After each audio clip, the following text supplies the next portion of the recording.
லவ்லாம் பண்ணல ப்ரோ. நானு லவ் இருந்தாலும் ஒரு பொண்ணு பஸ்ல இருக்கு, அத பாருங்களேன். அந்த பொண்ணு நம்மள பாக்குது, அந்த பொண்ணு நம்ம பாக்குறோம்.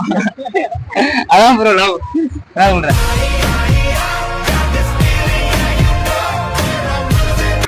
நீங்க சொல்லுங்க, லவ் பத்தி என்ன நினைக்கிறீங்க?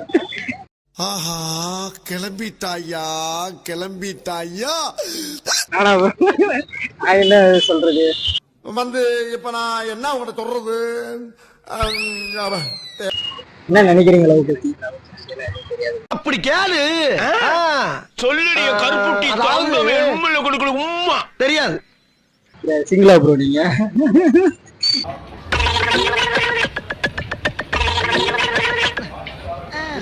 என்ன பொழப்பு.